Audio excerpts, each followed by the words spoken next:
Assalamualaikum warahmatullahi wabarakatuh. Sebelum kita mulai ceritanya, saya minta dukungan dari teman-teman dengan cara klik tombol subscribe channel ini. Dan jangan lupa nyalakan juga lonceng notifikasinya, agar teman-teman semua tidak ketinggalan cerita-cerita baru dari channel ini. Dan untuk kisah yang akan saya bawakan kali ini, yaitu kisah yang berjudul Kos Berhantu di Jogja. Hai, namaku Intan. Aku akan cerita tentang pengalaman yang gak bisa aku lupakan sampai detik ini saat aku pertama kali tinggal di kosan yang ada di wilayah Jogja. Jadi ceritanya bermula saat aku lulus menjadi mahasiswa di salah satu universitas negeri yang ada di Jogja. Awalnya aku senang banget bisa lulus di universitas impianku. Dan yang paling buat aku semangat, entah kenapa aku senang banget. Bayangin aku harus merantau dan belajar hidup mandiri. Karena aku tinggal di Malang, jadi mau gak mau aku harus merantau dan hidup mandiri di Jogja. Di sana aku bakal ketemu teman-teman baru dan lingkungan baru. Karena jujur saja, aku sedikit jenuh dengan kehidupan aku di rumah. Karena orang tuaku terlalu sayang dengan aku, jadi itu sedikit menghambat minat eksplorku. Karena aku sedikit hobi kesana kemari. Jadi waktu itu seminggu sebelum aku mulai kuliah pertamaku, aku, ayah dan ibuku ke Jogja untuk mencari kosan. Di sana kami sempat kesulitan menemukan kosan karena ternyata kebanyakan kosan sudah di-booking, yang akhirnya nemu juga di hari kedua kami di Jogja. Kosan yang kami temukan itu agak jauh dari wilayah kampus, bahkan udah di wilayah yang tergolong sepi. Tapi tidak masalah pikirku, toh aku juga bakal dikasih motor untuk ke kampus. Pertama kali aku lihat kosannya, aku terbayang ini bakal sangat menyenangkan. Di depan kosan ada pohon jambu dan mangga yang sangat rindang. Bangunan kosan juga nggak terlalu besar, nggak terlalu kecil. Ini kosan khusus untuk cewek, dan pemilik kosannya juga tinggal di dalam bangunan kosannya. Jadi seger begitu dengan rumah pemilik kosannya. Pemilik kosannya itu ibu-ibu tua, tapi belum layak juga dipanggil nenek. Jadi kalau aku perkirakan umurnya 50 tahunan lah kayaknya. Kosan ini punya ibu itu, dan dia juga hanya tinggal dengan satu bocah laki-laki yang kira-kira berumur 3-4 tahunan. Yang sampai sekarang aku gak tahu itu anaknya atau cucu si ibu itu. Jadi ibu kosannya menyambut kami dan mempersilahkan kami melihat kamar kos. Ternyata total kamar kos yang ada di situ ada 12, yang kosong ada 4 kamar. Tapi dari keempat kamar itu cuma sisa satu yang bisa ditempatin. Saat ditanya 3 kamar lainnya kenapa nggak bisa ditempatin, kata si ibu kosannya sedang direnovasi. Padahal kelihatannya baik-baik saja. Karena aku sempat ngintip dari jendela kamarnya yang ditutup horden, samar-samar terlihat kamar itu normal-normal saja. Tapi entahlah, awalnya aku mikir mungkin bocor atau apa kali. Jadi kamar kosan buat aku kamar nomor 3. Kamar yang kosong itu kamar nomor 2, 5 dan 12. Jadi kamar kosannya ada nomor itu sesuai urutannya. Saat kami masuk ke kamar nomor 3, aku melihat normal-normal saja. Malah aku suka dengan fasilitas yang ada. Dan kamarnya juga luas banget, karena kamar ini sebenarnya untuk 2 orang.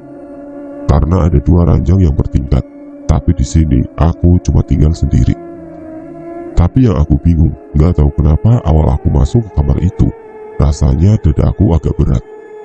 Dari awal aku sempat mikir soal itu, tapi aku cuma mikir aja, gak menanyakan dan menceritakan ke ibu. Karena sepertinya akan sedikit lebay kalau aku ceritakan, karena itu hal kecil banget. Awalnya aku mikir kayak gitu. Dan itulah aku sesalin kenapa tidak mau menceritakan dari awal ke ibu dan ayahku. Ya udah, itu hanya penjelasan. Jadi hari itu kami balik ke penginapan, lalu balik ke Malang. Seminggu kemudian di hari Minggu, sehari sebelum aku masuk kuliah pertamaku, aku balik lagi ke Jogja dan meninggalkan ibu ayah di Malang. Itu adalah pertama kalinya aku pergi jauh sendiri dan merantau. Singkat cerita, saat aku sampai di Jogja, tepatnya di kosan, itu Minggu sore, aku langsung disapa dengan salah satu anak kosan lain yang saat itu sedang bersih-bersih. Hai mbak, baru ya? Iya mbak, aku baru. Oh, kenalin, namaku Intan. Aku ditambah baru masuk kuliah ya. Di situ kami ngobrol-ngobrol sedikit. Ternyata si Dita kuliah di universitas yang sama denganku, tapi beda fakultas dan angkatan. Dita ternyata angkatan 2016. Di situ aku juga pamit mau masuk ke dalam kos, tapi Dita sempat nawarin untuk main atau sekedar ngobrol-ngobrol ke kosannya. Syukur pikirku, baru sampai aja aku langsung punya temen, karena Dita kelihatannya sangat humble dan suka cerita. Ya udah, aku masuk ke dalam kos. Lagi-lagi pas aku buka pintu dan masuk, nggak tahu kenapa aku ngerasa dada aku sesak lagi. Sebelumnya aku nggak pernah kayak gini. Tapi aku nggak terlalu menghiraukan, karena tubuhku yang pegel dan pengen rebahan itu lebih menonjol dari yang aku rasakan. Sampai nggak berasa aku ketiduran beberapa jam. Lalu aku terbangun karena panik. Di sini sampai sekarang aku nggak tahu itu mimpi atau nyata yang aku dengar. Karena yang aku rasakan, aku terbangun karena mendengar keramaian di sekitarku, yang seolah aku tidur di tengah-tengah keramaian pasar, dan itu terjadi di kamarku. Saat aku bangun, semuanya hening. Tapi itu rasanya nyata banget. Tapi aku selalu berusaha mikir kalau itu hanya mimpi. Mungkin karena aku terlalu kelelahan di hari itu. Karena sekujur tubuhku dipenuhi keringat saat tidur, aku langsung mandi. Saat sedang mandi juga, aku masih kepikiran soal mimpi itu. Apakah itu mimpi atau nyata yang aku dengar? Ya udah, setelah mandi aku sholat maghrib dan duduk termenung karena sesak dada aku makin berasa berat. Dari termenung hingga panik, yang aku juga nggak tahu kenapa aku bisa panik sendiri di kamar ini. Semakin lama rasanya semakin aneh, karena sesak yang aku rasakan itu sepertinya di kamar ini penuh dengan orang-orang, sesak, panas dan pengap. Padahal AC sudah aku nyalakan yang paling dingin, dan di kulit juga rasanya dingin, tapi di dalam rasanya panas. Akhirnya aku keluar memberanikan diri. Aku main ke kamarnya Kak Dita, padahal baru kenal. Di situ aku nggak cerita soal itu. Aku cuma ngobrol soal hal lain aja untuk menenangkan pikiranku dari sesuatu yang aku juga tidak tahu. Karena anehnya di kamar Kak Dita semuanya normal. Aku berasa lebih lega di kamarnya. Sampai aku berharap Kak Dita basa-basi untuk nawar aku nginep di kosannya. Tapi aku malu buat minta nginep. Tapi sayangnya Kak Dita nggak nawarin dong. Ya udah, malam itu kami cuma cerita aja. Di situ Kak Dita cerita soal keseruan kampus. Dan aku sempat menanya juga soal kenyamanan tinggal di kosan ini. Katanya kosan kami itu nyaman banget. Karena lingkungannya yang ada di pinggiran kota, yang cenderung tenang dan sepi. Karena jarak sekitar 300 meter, baru ada beberapa warung makanan. Dan Kak Dita juga cerita, anak kosan di kamar lain juga baik-baik kok, tapi cenderung menjaga privasi, tapi semuanya murah senyum. Tapi di antaranya, ada beberapa yang bukan mahasiswa karena sudah bekerja. Aku juga belum pernah ketemu mereka, karena mereka kelihatannya hanya di kamar masing-masing. Saat kami sedang cerita, aku kaget melihat bocah yang sedang mengintip di pintu kamar Kak Dita yang setengah terbuka. Kata Kak Dita, adik itu namanya Oki. Dia bocah manis, tapi sayangnya ada sedikit kelainan. Dia bisu dan tuli.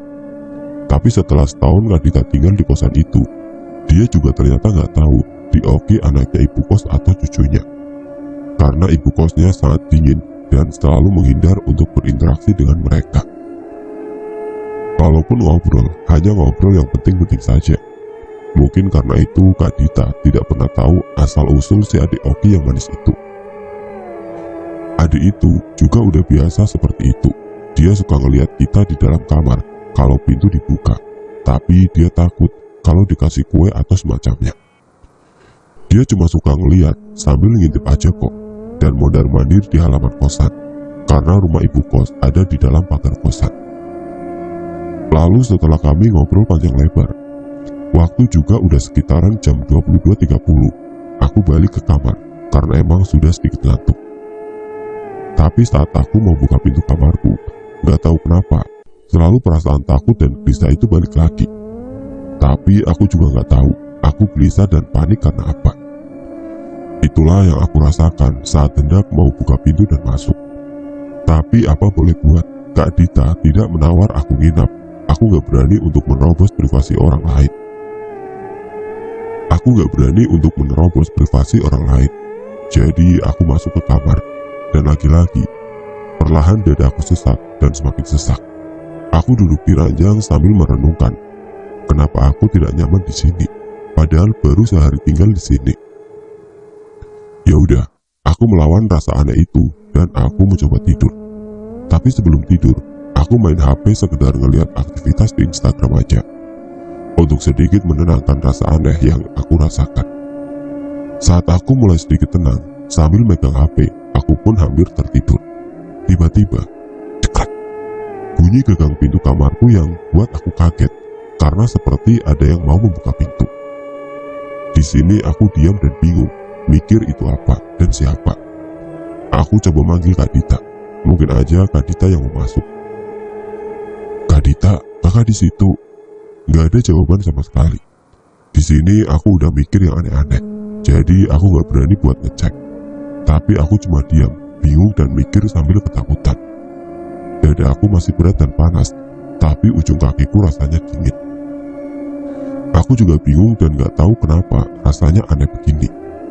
Sambil ketakutan dan sama sekali tidak nyaman, aku tetap berusaha tidur, sambil terus berdoa dan menutup mata.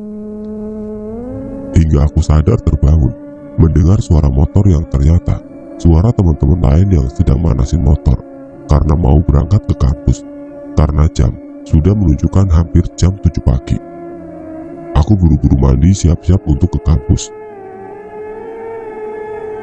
Singkat cerita, jam 5 sore aku sampai di kos, tapi kos keadaannya sepi. Kak Dita juga gak kelihatan, mungkin masih di luar. Aku masuk ke kamar kos. Lagi-lagi gak tahu kenapa dada aku berat lagi. Aku gak peduli lagi. Aku mandi di kamar mandi yang ada di dalam kamar kosku. Nah, di sini lagi, saat sedang mandi, samar-samar aku mendengar suara hentakan kaki dari kamar aku. Aku matikan shower, aku mendengar lagi. Itu benar-benar suara hentakan kaki yang aku ingat. Saat itu suara hentakan kakinya seolah ada orang di kamar aku yang nari sambil marah. Karena hentakan kakinya yang emang kuat banget menghantam lantai. Aku mendengarnya cukup lama. Shower aku nyalakan agar aku gak mendengar suara itu lagi. Aku terduduk dan nangis sambil nahan takut yang sangat-sangat takut. Hingga suara hentakan kakinya pun tidak terdengar lagi. Karena itu sekujur tubuhku gemeteran. Aku selalu ragu untuk keluar kamar mandi, yang membuat selama 2 jam aku di kamar mandi karena tidak berani keluar. Akhirnya aku memberanikan diri keluar, buru-buru pakai baju. Aku lari ke kosnya Kak Dita. Dan ternyata semua anak kos belum pada balik, termasuk Kak Dita. Tanpa pikir panjang, aku lari ke rumah ibu kos yang berada di belakang kosan kami. Aku mengetuk pintu dengan rasa panik. Tok tok tok. Bu, Assalamualaikum bu. Tapi sayangnya tidak ada respon. Aku coba mengintip dari jendela, apakah ada orang atau tidak. Saat aku ngintip, aku melihat ibu kos duduk di lantai dengan gaya duduk orang Jepang, sedang makan di lesehan. Duduknya menghadap TV, tapi TV-nya sedang tidak nyala. Aku hanya melihatnya dari belakang. Aku coba panggil, tapi tidak ada respon sama sekali. Bahkan sampai setengah jam aku memanggil, tetap tidak ada respon. Dan ibu itu juga tetap diam, hanya duduk seperti itu. Berkali-kali aku nyupit tanganku sambil bodohnya aku berharap ini hanya mimpi. Tapi ini memang kenyataan. Hari sudah gelap, aku cuma duduk di kursi depan rumah ibu kos. Aku takut ke kos. Niatnya aku nunggu Kak Dita pulang di sini. Tapi sialnya, karena terburu-buru keluar kos tadi, aku lupa membawa HP. Perlahan aku jalan balik ke kosan sambil ngintip kosan, dan aku melihat Oki yang sedang ngintip ke dalam kosku. Ya Tuhan, aku juga lupa menutup pintu kamar kosku. Sedikit tenang karena ada Oki. Aku jalan, tapi anehnya, aku melihat Oki ngintip ke dalam kamar kosku, seperti melihat sesuatu sambil tersenyum. Aku coba panggil. Halo dek, halo. Masih belum ada respon. Halo dek. Oh, aku lupa. Aku coba sentuh pundaknya. Dia kaget melihat aku sampai nangis dan lari ke rumahnya. Yang aku pikirkan, Oki melihat apa di dalam. Kenapa dia tersenyum dan kaget melihat aku ada di belakangnya. Di sini aku pergi dengan motor sendiri untuk makan. Karena udah sangat ketakutan, aku pergi makan ke pusat kota dan memilih tempat yang ramai. Aku makan, setelah itu aku menelpon ibuku, menceritakan soal apa yang aku alami. Ibuku tidak percaya sama sekali. Karena dia hanya menganggap aku terlalu manja, tidak bisa jauh dari orang tua. Dia hanya menasihatiku untuk menjadi mandiri di sini. Lalu aku coba menelpon Kak Dita. Ternyata Kak Dita sedang ada acara komunitasnya, dan katanya jam 10 akan baru tiba di kos. Saat itu masih jam setengah 9. Aku menunggu Kak Dita ada di kos, barulah aku berani pulang. Singkat cerita, hampir jam 11, Kak Dita baru ngabarin kalau dia baru tiba di kos. Aku pun balik. Aku menceritakan semuanya, tapi lagi-lagi respon Kak Dita seperti tidak percaya. Dia hanya merespon dengan candaan. Aku pun hanya tersenyum tipis merespon candaannya. Aku ngerti kenapa orang-orang tidak percaya. Karena sebelumnya aku juga sering tidak percaya atau pura-pura percaya saat teman atau siapapun yang menceritakan hal seperti ini. Dari sini aku memilih diam. Yang penting Kak Dita tetap bersamaku. Tapi aku sempat minta nginep. Kak, maaf ini aku nginep di sini ya. Boleh kok, tapi di sini ranjang cuma 1 tan. Ya udah, gini aja. Karena kakak juga belum pernah ke kamarnya Intan. Kita tidur di situ aja. Kan di kamar Intan double ranjang, gimana? Iya kak, nggak apa-apa. Ya udah, kakak mandi dulu ya. Ntar kakak nyusul ke kamar Intan ya. Nggak apa-apa kak, aku nunggu di sini aja kak. Singkat cerita, setelah Kak Dita mandi, kami ke kamarku. Lagi-lagi setiap aku masuk di kamar ini, aku selalu dada aku berat lagi. Sampai kali ini, udah terbiasa rasanya. Tapi aku penasaran, apakah Kak Dita juga ngerasain hal yang sama? Kak, di kamar aku pengap ya? Enggak kok, biasa aja. Di sini malah lebih enak, lebih luas. Kenapa ya? Cuma aku yang merasakannya. Aku salah apa? Kenapa cuma aku? Kenapa harus aku? Pertanyaan itu berkali-kali terpintas di pikiranku. Seolah aku pengen protes, tapi nggak tahu dengan siapa. Tapi ya udah, Kak Dita juga tidur denganku di sini. Aku tidur di ranjang bawah, Kak Dita tidur di ranjang atas. Malam itu dada aku semakin berat, aku sulit tidur. Tapi Kak Dita udah lelap banget. Aku pun berusaha untuk tidur. Cekrek. Tiba-tiba aku tersadar terbangun. Lagi-lagi mendengar suara gagang pintu lagi yang kuat banget. Perlahan pintu terbuka dengan sendirinya. Tapi aku pun mendengar suara dengkuran Kak Dita dari atas. Aku coba panggil Kak Dita. Kak Dita, Kak. Sepertinya Kak Dita tidur terlalu nyenyak. Aku bangun naik ke ranjang atas. Aku kaget sampai terjatuh. Ternyata Kak Dita tidak ada. Refleks aku lari ke kamar Kak Dita. Aku ketuk pintu kamar Kak Dita. Syukurnya Kak Dita terbangun dan buka pintu. Aku langsung nanya kenapa Kak Dita pindah. Ternyata Kak Dita pindah karena katanya kasur di atas gatel-gatel. Karena aku lupa mengganti spraynya.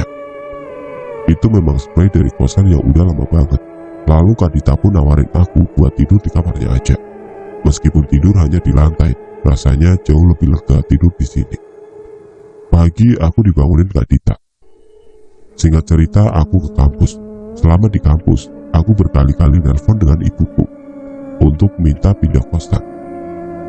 Tapi ibuku malah menasehatiku karena menurutnya aku tidak bersyukur dengan keadaan kosan itu. Jujur ada fasilitas dan keadaan fisik kos itu udah lebih dari cukup buat aku. Malah aku bakal senang dan tenang ada di kos-kosan yang lebih sederhana, asalkan tidak ada teror bisnis yang seperti aku alami di sini. Jam 17.00, aku balik dari kampus. Lagi-lagi Kak Dita belum ada di kosan. Aduh, aku panik lagi. Tapi aku coba melawan rasa takutku. Aku memberanikan diri masuk ke kamar. Aku nunggu sesuatu yang terjadi, tapi tidak ada yang terjadi. Cuma dada aku yang perlahan semakin berat. Di sini aku tidak berani mandi lagi saat malam atau menjelang maghrib. Aku rebahan di tempat tidur dan tanpa sadar, aku tertidur hingga jam 20.00.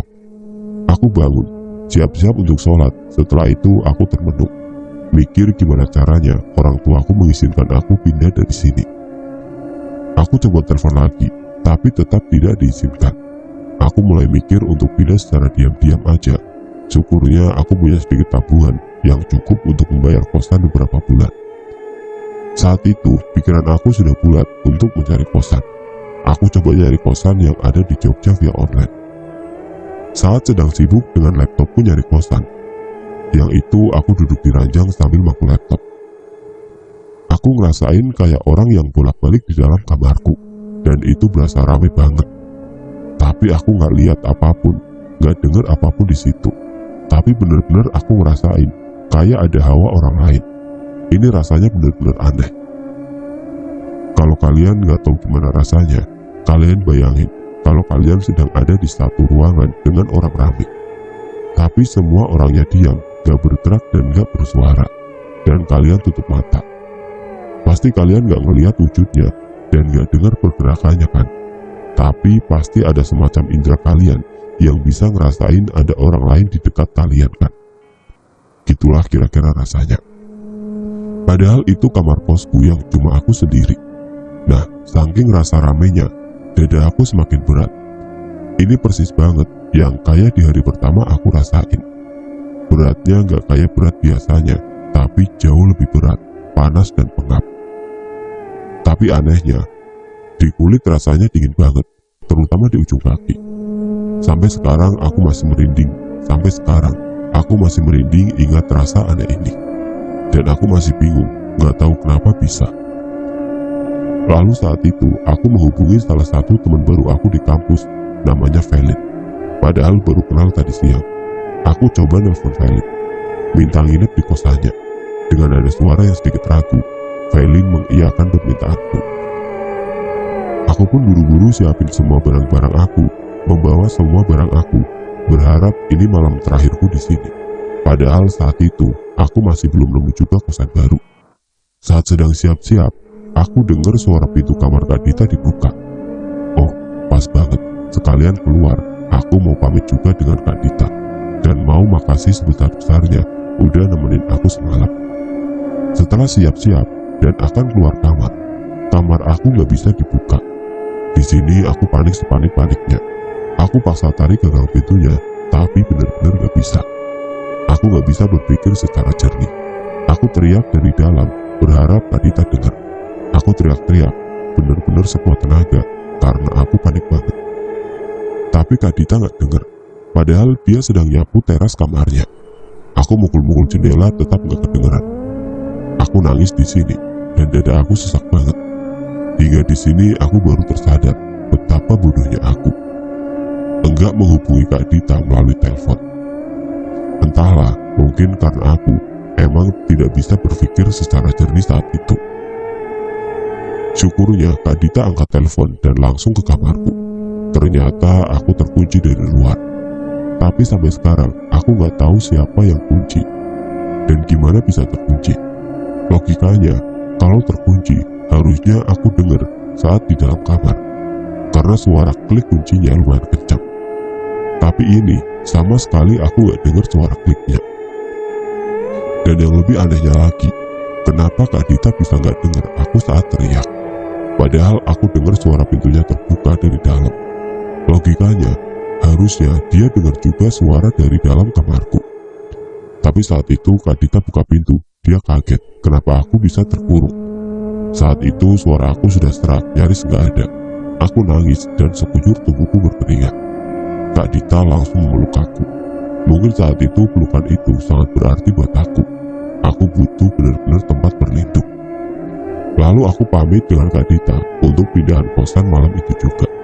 Biarpun sebelumnya dia kaget kenapa aku pindah, aku cuma bilang, aku ketakutan di sini. Singkat cerita, aku sampai di kosan Felin. Dia kaget, aku ngebawa semua barang. Tapi syukurnya, Felin menerima aku tanpa keberatan sama sekali. Aku pikir dia akan sangat keberatan. Di sini aku cerita semuanya apa yang terjadi, dan Felin juga orang yang pertama menganggap cerita ini adalah cerita serius. Bahkan Felin menawarkan aku untuk sementara tinggal bareng dia di kosannya. Terima kasih Felin, di sini superhero-ku. Malam itu akhirnya aku bisa merasa lega. Biarpun saat mandi aku masih trauma. Padahal saat mandi di kosan Felin gak ada yang aneh-aneh. Cuma karena aku masih trauma aja. Di malam ini selama semalam aku gak bisa tidur. Gak tahu kenapa, biarpun aku udah jauh lebih tenang, tapi ketakutan ini masih belum pergi. Aku benar-benar trauma. Hingga pagi aku belum tidur, tapi kami harus ke kampus. Saat di kampus aku lemes banget, yang akhirnya pingsan. Singkat cerita, akhirnya selama kurang lebih seminggu aku demam, cuma bisa tidur di kosan Felin. Yang akhirnya ibuku datang. Di sini aku cerita lagi apa yang terjadi di kosan lama itu. Ibuku masih tetap menganggap aku tidak bersyukur dengan keadaan kosan itu. Mungkin karena aku pergi menginap di kosan Felin yang jauh lebih mewah. Karena kosan Felin bisa dikatakan bukan kosan lagi, tapi semacam apartemen. Semua fasilitas ada, termasuk kolam dan taman. Sampai sekarang ibuku masih tidak percaya dengan itu. Dan aku juga masih bingung dengan apa yang aku rasakan sebelumnya. Tapi selama aku tidur di rumah Felin, aku juga bingung kenapa aku sering banget mimpi tentang Deoki. Aku lupa soal mimpinya, tapi yang aku ingat itu Deoki. Aku juga bingung soal ibu kosnya. Dari semuanya, aku benar-benar bingung dengan ibu kos itu. Tapi kenapa cuma aku yang merasakan keanehan itu? Kenapa Kak Dita dan anak-anak kos lain di situ tidak merasakan apapun? Sampai sekarang, aku masih bingung dengan itu semua. Tapi itu udah lewat. Aku juga udah tidak trauma lagi dan tidak lagi merasakan hal-hal seperti itu semenjak aku tinggal bersama Felin di kosannya.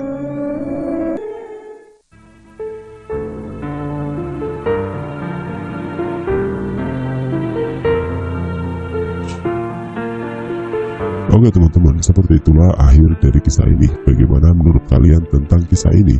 Tulis komentar kalian di kolom komentar. Dan bagi teman-teman yang baru bergabung, jangan lupa untuk like, komen, share, serta subscribe channel ini.